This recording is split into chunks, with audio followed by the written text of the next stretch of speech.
Boa noite a todos. Estamos em Brasília, 19 horas, quinta-feira, dia 9 de maio. Daqui a pouco eu apresento o pessoal do meu lado aqui. Temos muita novidade hoje, inclusive duas equipes vão estar comigo. Hoje vai alongar um pouquinho dos 15 minutos, com toda certeza. No final da manhã, de amanhã, se Deus quiser, devo estar em Foz do Iguaçu, onde estaremos então lançando a pedra fundamental, da construção da segunda ponte sobre o Rio Paraná. E isso estava no papel há 30 anos. E, se Deus quiser, amanhã ela sai do papel e a obra efetivamente começa, porque é muito importante o nosso relacionamento com o Paraguai. É um país que está crescendo nos últimos anos, um pouquinho acima de 5%. É um país que realmente mudou completamente a sua política desde a saída do ex-presidente Lugo, aquele que era ligadíssimo com Dilma, com Lula, com Evo Morales, com Chaves, aquela galera do Foro de São Paulo. Então o Paraguai mudou e muito com o novo presidente Marito, e nós estamos sim cada vez mais nos integrando. E à tarde estarei em Curitiba, 16 horas, com o nosso ministro da Justiça e Segurança, Sérgio Moro. Estaremos então inaugurando o Centro Integrado de Inteligência e Segurança Pública, amanhã 16 horas em Curitiba. Bem, agora uma coisa rara, Não é tão rara assim não, porque todo mundo conhece a capacidade do brasileiro. O brasileiro está em todo lugar do mundo, como estive há pouco tempo em Taiwan, e lá encontrei, acredite, um cearense, que está fazendo barbaridade lá em Taiwan. É um cabeça realmente, um cérebro inigualável, que está lá naquele longínquo parte do globo, quase metade do globo, quase 20 mil quilômetros até lá. E na mesa aqui agora nós temos a Elisângela, a nossa intérprete de Libras, e temos aqui o doutor Edmar Maciel. Vocês vão gostar, pode ter certeza, hein? Ele é cirurgião plástico, mas não é para você ficar bonito não, ou bonita, Não é isso não. Vocês vão gostar disso aqui, porque realmente é uma pessoa que há 5 anos, juntamente com os dois colegas do lado aqui, mergulhava uma pesquisa sobre queimaduras, utilizando a pele de tilápia. Aqui à minha direita, o senhor Marcelo Borges, que é o idealizador da pesquisa com pele de tilápia. Começou em 2014, 2014 essa pesquisa aqui. E na ponta direita ali, o senhor Odorico Moraes, que é professor da Universidade Federal do Ceará. Aqui um cearense, aqui um paraibano, ali um cearense, quem está operando ali é um paraibano. Você é da onde, Elisângela? Do Rio, sou do Rio. Do Rio, e eu sou paulista. Então, vou passar a palavra para o doutor Edmar, falar um pouquinho, o que é essa pesquisa com pele de tilápia, uma coisa inédita em todo mundo, e só o Brasil está nessa pesquisa, com toda certeza, em fase final de ser usada naquelas pessoas que porventura precisarem. Pois não, doutor Edmar? Muito obrigado, presidente. A pele da tilápia, desenvolvida pela UFC, ela veio para revolucionar o tratamento de queimaduras e feridas. Primeiro, que a pele da tilápia é de fácil obtenção, tem em todo canto. Segundo, porque como é uma pele que vai para o lixo, então a produção dela é em baixo custo comparada com os tratamentos que se tem. Mas imagina uma criança queimada por um líquido quente, que deve passar 11 a 12 dias internado e todo dia ter que fazer esse curativo, essa troca de curativo. Alguns com anestesia, outros sem anestesia, o que causa muita dor. A pele da tilápia, ela adere na ferida. Com isso, ela evita a contaminação do meio de fora para dentro, evita a perda de líquidos pela área queimada, mas principalmente evita as trocas diárias de curativo, porque na queimadura de 2º grau ela fica da hora que coloca até o final do tratamento, quando é removido. Sem contar com isso, diminui todo o trabalho da equipe, diminui todo o sofrimento da família e diminui os custos para a rede pública, que é quem arca com isso. Essa pesquisa hoje ela já está em 6 países, acontecendo na forma de pesquisa. 6 estados também aqui no Brasil participam dessa pesquisa conosco. São hoje 189 colaboradores, a quem eu quero aqui agradecer a todos pela participação, compromisso e a dedicação, e mostrar para o nosso Brasil, presidente, que é possível desenvolver uma pesquisa de qualidade nesse país, no nosso Nordeste, no nosso Ceará. Então a gente só tem que agradecer a todos que nos apoiam e participam conosco na pesquisa. Bem, então olha só, tilápia, eu que sou do interior de São Paulo, é conhecido como cará também, né? O pessoal trata como cará, tá certo? Agora você pode ver, quem tem uma PCH, pequena central hidrelétrica, vamos supor que tenha 1 hectare 100% de água, você pode produzir por ano de 10 toneladas a 15 toneladas de tilápia. Então, essa matéria-prima está em abundância aqui em nosso Brasil.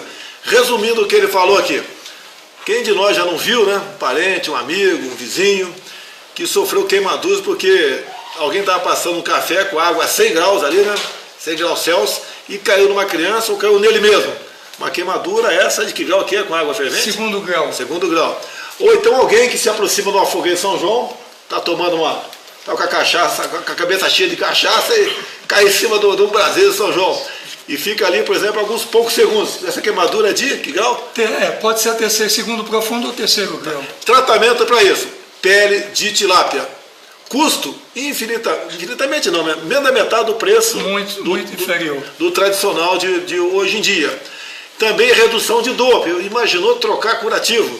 Reduz drasticamente a dor. E o tempo também de tratamento também diminui. Diminui em 1 dia nas queimaduras de 2º grau e quase 2 dias nas queimaduras de 2º grau profundo. E a aparência no final entre o tratamento tradicional e de tilápia também fica melhor com tilápia. Sem contar que essa é a primeira pele animal no Brasil que pode ser registrada na Anvisa e é a primeira pele animal aquática do mundo estudada com essa finalidade. Agora, olha só, né? Há pouco tempo, eu tive por 2 vezes com pessoas, com o embaixador do Japão, onde eu ofereci para eles a nossa região amazônica para pesquisas junto à extensa biodiversidade que temos lá.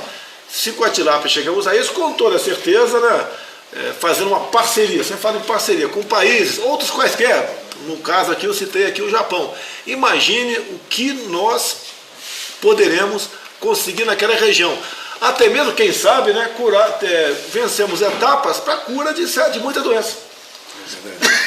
Além de ser mais rápida, mais precisa e atingirmos realmente o objetivo que nós queremos, que é o deles aqui, trazer aqui o benefício para a nossa população. Alguma coisa mais? Sim, eu gostaria só de acrescentar, presidente, que essa pesquisa ela foi toda desenvolvida na Universidade Federal do Ceará, né, no Núcleo de Pesquisa e Desenvolvimento de Medicamentos, né, que, embora seja mantido um patrocínio privado, né, tenha sido financiado por uma empresa privada, na realidade ela foi desenvolvida dentro de uma universidade pública, onde todos os pesquisadores estavam relacionados, são professores da Universidade Federal do Ceará. Eu gostaria de concluir apenas dizendo que nós todos estamos empenhados para tentar fazer com que o Brasil não perca essa oportunidade de evitar perder essa grande oportunidade de incorporar um curativo biológico pioneiro no mundo. Espere mais um pouquinho aqui, né? Vamos na mesma linha, mas um caminho um pouco diferente. Hoje eu conversei com o filho de um ex-ministro do Sarney. Ele foi, esse senhor, né? Foi ministro da Ciência e Tecnologia do Sarney. E ele é um pesquisador também. E no que ele está se dedicando hoje em dia? Na questão do grafeno, que também tem lá na Universidade Federal do Ceará. Também. Tem um grande pesquisador lá, professor Antônio Gomes de Souza Filho, que é dedicado à pesquisa do grafeno. Então, Antônio Gomes de Souza Filho, mais um pesquisador do grafeno na UFC. Olha só essas pessoas aparecendo. E essa pessoa de hoje, entrei em contato com o filho, vamos entrar em contato com o pai, que é um grande pesquisador. E no que ele se especializou? A tirar o grafeno do grafite. Tá? Quando eu falava durante a campanha sobre isso aí, tinha muita gente que fazia aquelas brincadeiras maldosas, né?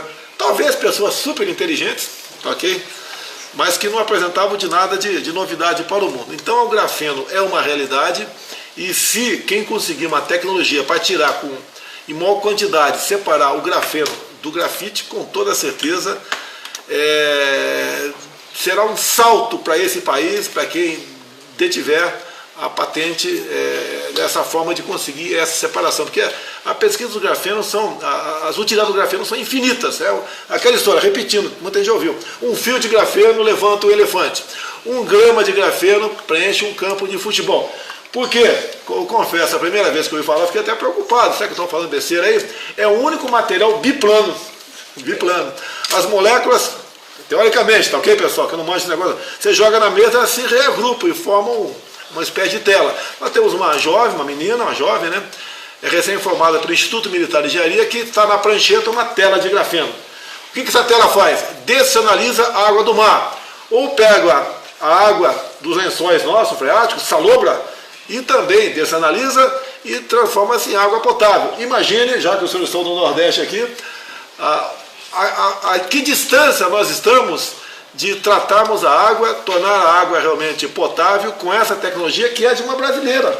Onde ela está? Pelo que estou sabendo, está na Inglaterra. Mas se Deus quiser, o Marcos Pontes, um astronauta formado pelo ITA, sendo na NASA há muito tempo, está trabalhando duramente também nessa questão. Falei com ele hoje, ele deve falar com esse pesquisador que no momento mora em Campinas, para agregar o nosso time, ao time que não fiz contato ainda, mas eu vou pedir o telefone deles lá do pesquisador nosso da UFC, tá? E bem como o pessoal da Mackenzie em São Paulo. Até porque o grafite você tem quase no mundo todo, mas de boa qualidade temos aqui no Brasil, lá em Miracatu, Vale do Ribeiro. Pessoal, o brasileiro não tem limites, tá? O brasileiro é aquela que tem solução para tudo, faz gambiarra também em qualquer lugar, faz pesquisa maravilhosa, como essa da pele da tilápia, com esses 3 estão do meu lado aqui. Pessoal, agradecer vocês 3, vamos correr com outras matérias aqui, porque temos muita novidade para passar para vocês no dia de hoje. Pessoal, obrigado, presidente. Pessoal aqui da Paraíba e do Ceará, muito obrigado aí. Muito obrigado. Pode levantar. Vou continuar aqui então agora.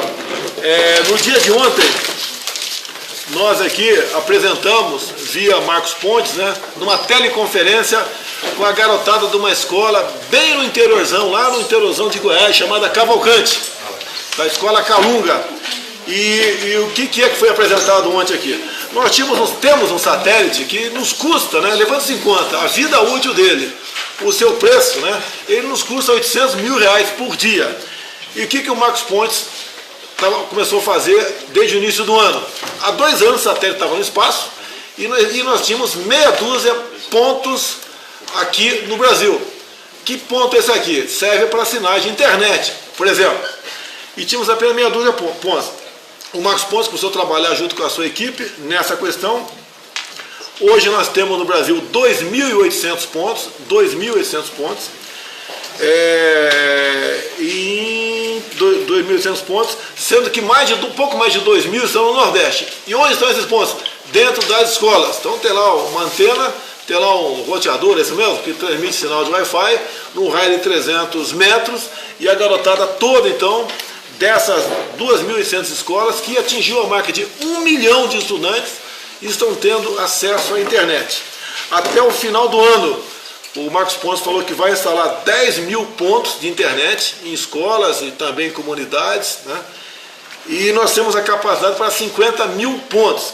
Então, um grande salto na informação via internet. Agora vocês começam a sentir, né, a necessidade de termos tecnologia para fazer no satélite. Temos aqui o Centro de Lançamento de Alcântara, que conversei hoje com o governador do Maranhão, Flávio Dino, tratamos sobre esse assunto. Ele está plenamente favorável que o CLA, o Centro de Lançamento de Alcântara, volte a funcionar de verdade, mas nós não temos tecnologia para fazer um satélite. Se Deus quiser, vamos ter, não vai demorar isso daí, porque o brasileiro realmente não tem limites.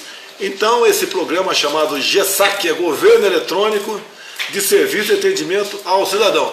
Então, as escolas do Brasil todo devem ter um telefone lá com o Marcos Pontes, prefeito, vereador, que não tem internet, que queira botar na escola. Logicamente vai ter uma relação de prioridade, né? O objetivo é atender a região norte e nordeste, ok? Bem, agora aqui mudou aqui o time do meu lado aqui. Temos aqui o Abraham von Traig, é isso mesmo, não tira certo. Nosso ministro da Educação, que vai falar sobre a questão de verbas para a universidade. Temos aqui o Gilson. O Gilson vai falar sobre ecoturismo náutico. Eu sou um apaixonado por questão de mergulho. E lá na ponta direita, o homem do fundo do mar. O Netuno. O Netuno, tá? É o Jorge Seife Filho? Júnior, que vai falar da sua viagem agora a alguns países, como países e cidades, né, também, né? Teve em Nova York, tratando de cotas de atum, em Bruxelas, sobre a abertura do pescado para nós brasileiros, e a questão do seguro-defesa, o descadastramento por telefone. Vamos começar primeiro aqui com o nosso ministro da Educação, o Abraham, que vai tratar então dessa questão que deu uma certa polêmica aí, mas ele vai explicar realmente o que está acontecendo no Ministério da Educação e a questão de recursos também, né? Orçamentários. Abraham, presidente, palavra aí. Tem muita gente que está espalhando terror e falando coisas que não estão acontecendo. O que a gente está se deparando? A economia do Brasil, até o senhor ser eleito, ela estava afundando. As pessoas tinham parado com medo de comprar roupa, tinham diminuído o mínimo as compras dela, não trocavam mais de geladeira, de televisão. Agora deu um alívio, a gente parou de afundar, mas o Brasil ainda não decolou, porque você ainda tem muita incerteza referente à nova Previdência. As contas do país são como as contas de uma família. A gente ainda está numa situação muito delicada. Como é que eu traduzo a situação? O Paulo Guedes, ele teve que fazer isso porque a lei manda a gente contingenciar, segurar um pouco, não cortar, segurar um pouco os gastos, não só no Ministério da Educação, que eu sou responsável, mas em todos os ministérios a gente está segurando um pouco para cumprir a lei e não terminar que nem o governo anterior, que gastou mais, descumpriu a lei e gerou inflação. Então a gente tem que dar uma segurada. E eu queria explicar o quanto é isso que a gente está fazendo. O senhor gosta de chocolate, presidente? Sim. Opa, sim. Então imagina o seguinte. Não gosto de tomar chocolate, mas de comer chocolate eu gosto. Prestígio, o senhor gosta? Gosto, de graça, ainda mais de graça. Você está oferecendo para mim isso aí? Não, de graça não existe nada de graça, alguém paga. No caso eu paguei o chocolate, mas eu vou oferecer para as moças, que marmanja, oferecer chocolate para marmanja eu estou fora, né, presidente? Então como é que eu vou explicar isso? Imagina o seguinte. A gente tem um orçamento, a gente tem mais ou menos 100 chocolates, cada caixinha aqui tem 25 chocolates. Eu vou colocar aqui, precisam fazer muita bagunça, presidente. Vou te ajudar aqui para te ganhar tempo. Eu vou jogar chocolates aqui. Aqui tem 25 chocolatinhos. Opa, já lotou. Já lotou? Aqui tem mais 25 chocolatinhos. Aqui mais 25. Aqui está faltando um. Aqui tem mais 25 chocolatinhos. E aqui tem mais 25 chocolatinhos. Imagina uma universidade federal, típica, uma normal, dessas que a gente vê por aí. O que a gente está fazendo com elas? Elas geralmente, têm de orçamento R$1 bilhão por ano. Algumas têm mais. Cada universidade, 1 bilhão por ano? Algumas têm mais, algumas têm quase 4, 3,5, algumas menos. Mas vamos supor uma assim, que a gente encontra com mais facilidade. R$1 bilhão por ano. Esse dinheiro vem da onde? Vem do seu bolso, porque você paga imposto para comprar chocolate, para pagar a linha de celular. Então o que acontece? Nesse momento que está todo mundo segurando e apertando o cinto, a gente não está mandando ninguém embora. Todos os salários estão preservados. Ninguém, se fosse numa empresa, é difícil, numa empresa, numa padaria, a gente às vezes tem que mandar a gente embora numa situação dessa. Ninguém vai ser mandado embora, todo mundo está recebendo em dia, professor, técnico, todo mundo. A gente também está falando, olha, toda a ajuda que o aluno recebe de refeitório, de moradia, está preservado. E a gente está pedindo simplesmente que 3 chocolatinhos, 3 desses 100 chocolates, 3 chocolatinhos e meio. Eu não vou cortar aqui, deixa eu só cortar aqui, presidente. 3 chocolatinhos e meio. A gente não está falando para a pessoa, esses 3 chocolatinhos e meio, a gente não está falando para a pessoa que a gente vai cortar, não está cortado. Deixa para comer depois de setembro. É só isso que a gente está pedindo. Isso é segurar um pouco. Agora eu me pergunto, presidente, o senhor já passou por uma situação dessa? De ter um imprevisto, uma dificuldade na vida e falou assim, segura um pouco. Se alguém falasse assim, 3 chocolatinhos e meio, 3,5% do 100, 3,5% segura. Porque o salário está integralmente preservado e pago no dia. A gente tem todo o auxílio aos alunos preservado. E agora ficam espalhando que a gente está fechando tudo. Mais uma coisa, presidente. A gente está recebendo todos os reitores, tá, que quiserem conversar com a gente para discutir um projeto específico que eles não tenham verba. Se quiser vir conversar, mostrar os números, ou se quiser fazer isso no Congresso, a gente está sempre disposto ao diálogo. Mas parece que tem um governador de um estado que ele tem universidade estadual e cortou o ponto dos alunos. Não é universidade federal, tá? É o oposto. Está explicado. Tá bom, chocolate? Nós temos que estar excelente. Vou até ficar com vou confiscar alguns de vocês aí, então, de você, tá ok? Muito obrigado aí. Ministro, obrigado pela explicação. Semana que vem eu vou estar, quinta-feira eu devo estar em Dallas, é isso mesmo? Devo estar em Dallas. E eu acho que vai manter a nossa live lá em Dallas também. Temos o que falar para vocês. Então, aproveitar aqui, agradecer ao ministro Abraham DYZ 500 MHz, é o nome da estação de rádio que vocês escutam aqui. Obrigado aí. A educação, sim, merecia um ministro de porte. Ele é professor universitário, isso mesmo? Sim, senhor. Universitário, é gestor e está fazendo o trabalho que deve ser feito lá. Pode deixar que as universidades estão preservadas, não existe esse terror todo. Tá, se fala tanto absurdo, né? No governo Lula, Dilma, se não me engano, cortaram 10 bilhões, ninguém fala nada. Nós não cortamos, apenas deixamos de lado para poder consumir mais tarde de acordo com o andamento da nossa economia. Ok? Bem, deixa eu passar a palavra aqui, são 3 assuntos para o Jorge Seife, né? Jorge, em 1 minuto, o que você vai fazer em Nova York? Eu não vou estar lá, né? Você vai falar sobre cotas de atum. Pessoal, boa noite, obrigado, presidente, pela oportunidade. Pessoal, a pesca brasileira, de forma inédita, conseguiu uma fala dentro da ONU, através também da interação do nosso mestre Fábio Azim. Abraço, professor Fábio, toda a Universidade de Pernambuco.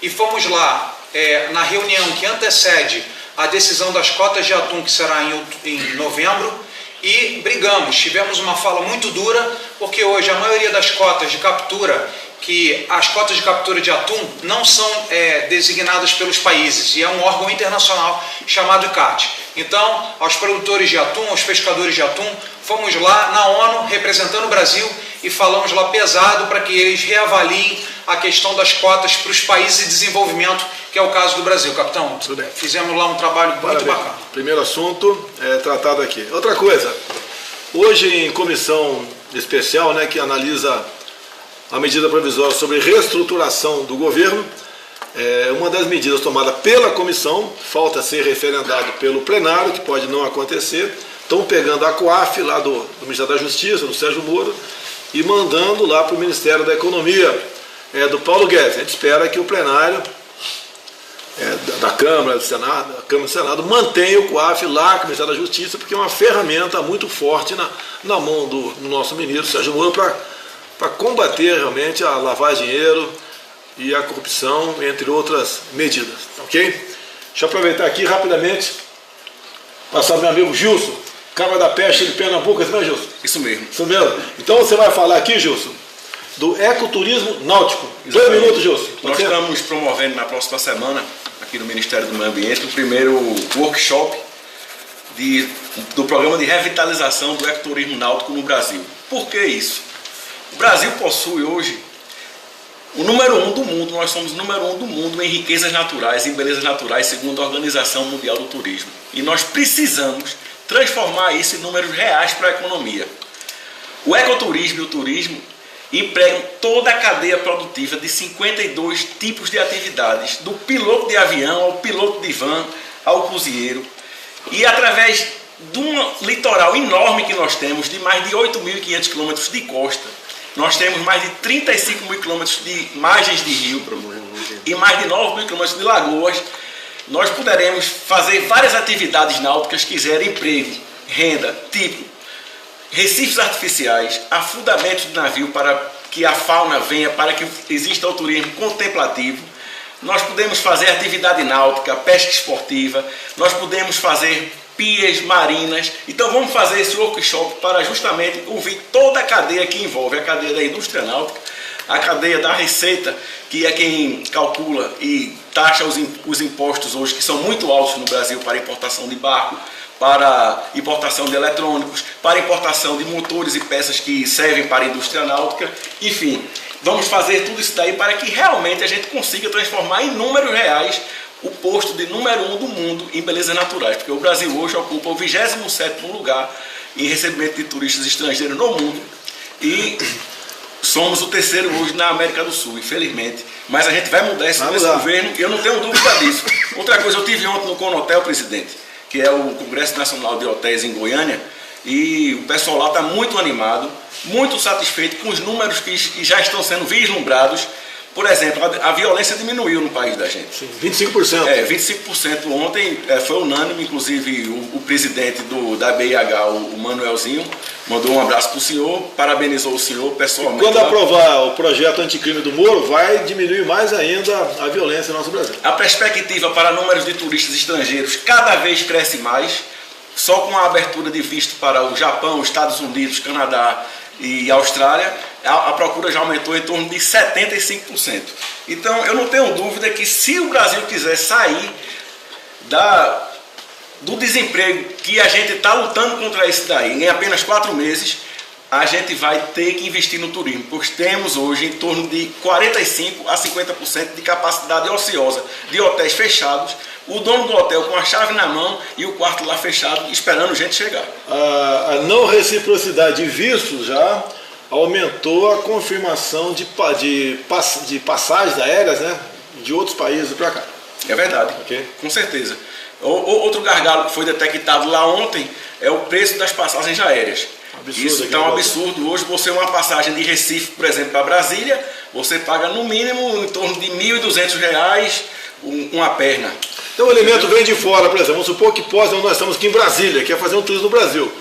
Ele vai se descapitalizar. Se ele vai lá para Recife, 1.200 é muito barato. Tá? Barato. Tem dia da perna da Brasília, está R$ 2.500. Se ele quer dar mais para Manaus, tá? Depois voltar para Porto Alegre, não sei onde, ele não vai fazer turismo aqui.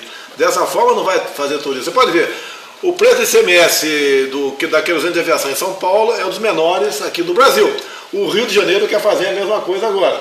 Tá? Por quê? Acaba estimulando que mais voos partam de onde o combustível é mais barato. E deixar bem claro a todos do Brasil. Eu fiquei sabendo antes de ontem, dia 7 de maio, que estava em negociação a ida da Fórmula 1 para o Rio de Janeiro. Fiquei sabendo. Até o governador de São Paulo, o Dória, o prefeito, estão chateados, não tive participação nenhuma nisso. Tá? E eu não quero causar uma briga nem ciúmes entre Estado nenhum. Agora, a decisão, a iniciativa de ir para lá, pelo que eu estou sabendo, são dos próprios organizadores, que iriam sair do Brasil. Iriam sair do Brasil. E palavra dele, tendo em vista, nós temos ganho a eleição, não foi aquele outro, né, que ficou em segundo lugar, e resolveram manter no Brasil, e resolveram, num campo de instrução do Exército, campo de Camboatá, onde estava sediado o 1º Batalhão de Forças Especiais, lá no Rio de Janeiro. Eles vão construir, uma vez tudo acertado, parece que está caminhando nesse sentido, em poucos meses vão construir essa pista de Fórmula 1, de modo que o ano que vem teremos Fórmula 1 no Brasil. Agora, aquilo, o pessoal de São Paulo, com todo respeito aí, estava no Rio, foi para São Paulo, não teve briga nenhuma, agora está voltando para o Rio, quem sabe depois vai para São Paulo de novo, vai para Goiás, vai para Manaus, onde for. Isso todos nós somos Brasil. O que não pode é a Fórmula 1 sair do Brasil. Rapidamente, voltar aqui para o nosso prezado aqui, Jorge Seife, né? Carinhosamente chamado de homem do fundo do mar, tá certo? 1 minuto, reunião em Bruxelas, abertura da Europa para o nosso pescado. Você esteve lá. Pessoal, saímos de Nova York, tivemos uma confirmação através do árduo trabalho do embaixador Marcos Galvão e a equipe dele lá em Bruxelas, conseguiram uma reunião para nós no DG Santé, Direção Geral de Sanidade. Foi o que impediu o Brasil de exportar pescados para a Europa. Para vocês terem ideia, famílias inteiras, produtores, armadores de pesca, lagosta, atum, caranguejo, muitas cadeias produtivas trabalhavam peixe-sapo, trabalhavam especificamente para o mercado europeu e do dia para a noite nós perdemos esse mercado. Fomos falar lá com o inglês, o Dr. Hudson, que foi muito duro conosco, dizendo, olha, desde 2012 eu já havia falado que eu ia fechar o mercado brasileiro porque vocês não respondem às nossas correspondências, não respondem aos relatórios. Eu falei, olha, eu estou representando um novo governo, o governo Jair Bolsonaro, e estou aqui dando a cara. Ele teve um duro discurso contra nós, devido à leniência dos antigos governos, mas eu falei, olha, eu estou aqui, ele falou, olha, a primeira vez que eu conheço alguém da pesca brasileira. Eu falei, então, eu agradeço o senhor pela oportunidade, estamos aqui pedindo que o senhor reavalie o plano de ação brasileiro e que nós faremos todos os ritos exigidos pela comunidade europeia. Ele me pediu até o final de maio para analisar nosso novo plano de ação que nós mandamos em março, e com fé em Deus, que nós temos muita, e com o trabalho que nós estamos desenvolvendo, até novembro, né, com fé em Deus, né, dependemos desse plano de ação, teremos aí uma nova comissão avaliando o Brasil. No dia de ontem, vou prolongar um pouquinho, eu tenho a paciência, sei que tem boas notícias, né? No dia de ontem, o presidente Trump encaminhou ao Congresso uma mensagem colocando o Brasil na categoria de grande aliado extra-OTAN. Houve uma tratativa com o ministro Fernando da Defesa, na nossa saída lá. O Fernando não foi na saída, mas depois foi. Então está tudo encaminhando para que nós realmente venhamos integrar a OTAN na condição de grande aliado extra-OTAN. Meu muito obrigado ao presidente Trump. Haviam tratado isso na nossa última viagem lá. Rapidamente, 30 segundos.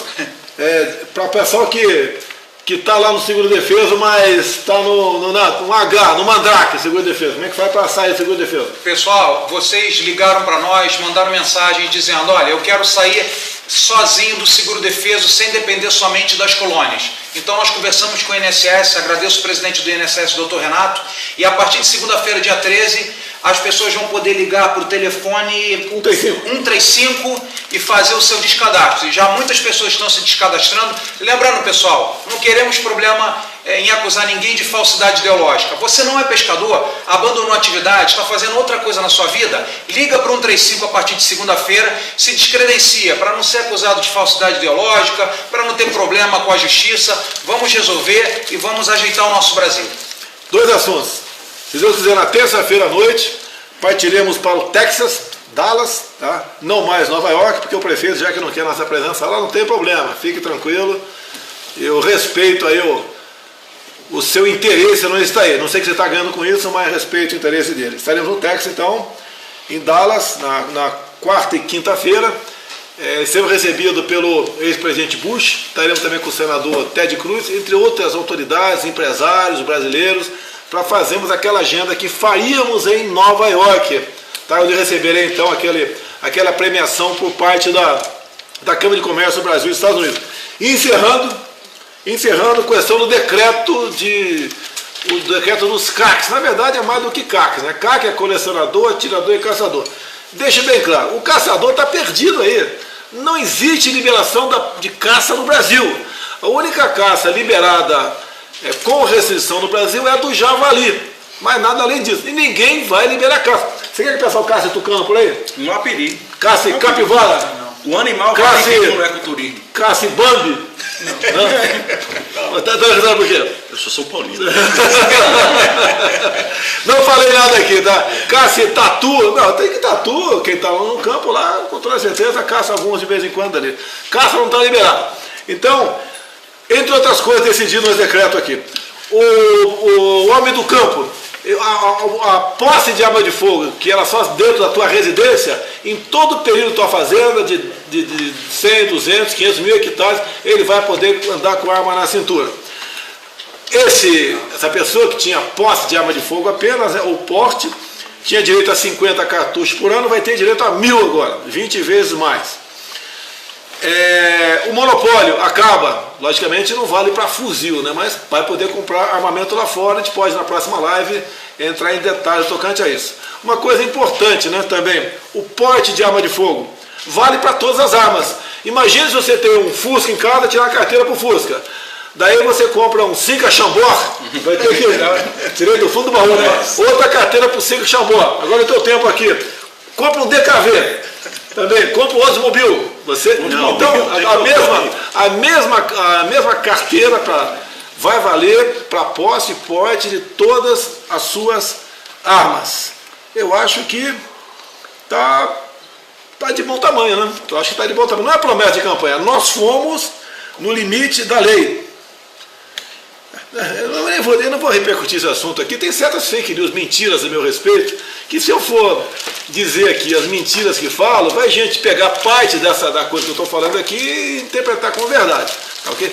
Hoje em dia, qualquer acusação contra mim, já que tudo é filmado, né, é gravado no Brasil, exige... eu tive, não vou entrar em detalhe, há 2 semanas reunião com uns 15 jornalistas aqui. Daí saiu um fake news enorme, que eu teria falado uma besteira, seria uma besteira enorme realmente essa falar daquilo, né? Nenhum jornalista falou nada. Qual foi alguém de imprensa na ponta da linha que começou a falar essa besteira aí? Cruzoé. A Cruzoé, foi Noblar, começou a falar uma besteira que eu teria falado numa reunião com 15 jornalistas, nenhum publicou nada. Já imaginou eu com 15 jornalistas tivesse falado uma besteira como aquele que o Noblar publicou? Tá? Eu teria sido massacrado 10 minutos depois que acabou a reunião. Então isso é comum, fake news manda a gente, não vou dar bola, como também criticando a questão do aumento, falando barbaridades a questão do decreto. Não fui além do limite da lei. Não é apenas compromisso de campanha, o compromisso de campanha era possível ser atingido e estamos cumprindo os compromissos de campanha. A questão dos CACs demorou um pouquinho, sim, demorou, porque não é fácil você, num decreto, né, atingir, fazer justiça até, vamos assim dizer, de forma muito rápida. Você demora um pouquinho mais, consulta aí o Jorge Francisco aqui, o meu Jorge Oliveira, tá certo, Jorge Oliveira, a questão da questão jurídica, vai no Ministério da Defesa, vai no Ministério da Justiça, houve atiradores, houve gente do povo, e no limite da lei nós regulamentamos aqui o que nós pudermos, né, não só no tocante aos CACs, bem como aos portais que tem o porte de arma. E outra coisa, né? Eu gostaria que tivesse poder para tal, que teria atendido. Diz que eu estendi o porte para dezenas de categorias. Não! Hoje em dia, para você que tem a posse de arma de fogo, você tinha que comprovar a efetiva necessidade. O que nós botamos? O Estado que tenha um número igual ou superior a 10 mortes por arma de fogo por 100 mil habitantes, está considerado aqui, está driblado, vamos assim dizer, está garantido, está comprovado a sua efetiva necessidade. E de acordo com o Anuário Estatístico de 2016, todos os estados do Brasil estavam acima de 10 mortes por 100 mil habitantes. Tá. Agora, para porte de arma de fogo, você tem que comprovar a efetiva necessidade também. É outra questão, não é apenas os 10 mortes por 100 mil habitantes por estado. Tinha que ter outras comprovações. Então, nós botamos categorias ali, podemos até ter sido falha, talvez falte até outras categorias, mas botamos ali caminhoneiro, atenção caminhoneiro aí, tá certo? Advogados, jornalista, criminalista, tô atendendo jornalista, tá vendo? Aqui, olha só, tá vendo que eu sou inimigo de vocês? Não sou inimigo de vocês. Me ajuda aí, quem mais aí? Quem mais aí? O pessoal temporário, pessoal que R2, né? Das 3 forças, e uma série de outras categorias. Então esse foi o espírito do decreto, fomos no limite da lei, e pelo que eu vi, né, eu não vi críticas de quem entende de armamento. Eu vi crítica dos especialistas de sempre, até aquela tal de Leonardo Zapó, que quase integrou como suplente lá um conselho do Ministério da Justiça, criticando. Agora, eu gostaria que ela mostrasse na prática que as suas teses são as melhores aconselhadas para combater a violência no nosso Brasil. Pessoal, muito obrigado pela oportunidade. Você está escondendo aqui o chocolate? Todo mundo cobiçando. Você não vai sair daqui levando esses pacotes de chocolate embora, não. Vai ficar aqui. Está confiscado, 30% no mínimo aí. Então, obrigado a todos vocês. Safe, Gilson, querido não. Abraão, tá certo? Vai entrar, querido não. E a dona, estou esquecendo o nome dela do céu. Elisângela. Muito obrigado. Quinta-feira talvez seja mais reduzido um pouquinho, que devo estar no Texas, né? Mas na outra quinta-feira a gente volta ao normal. Um abraço a todos. Brasil acima de tudo. E Deus acima de todos. Valeu. Um abraço.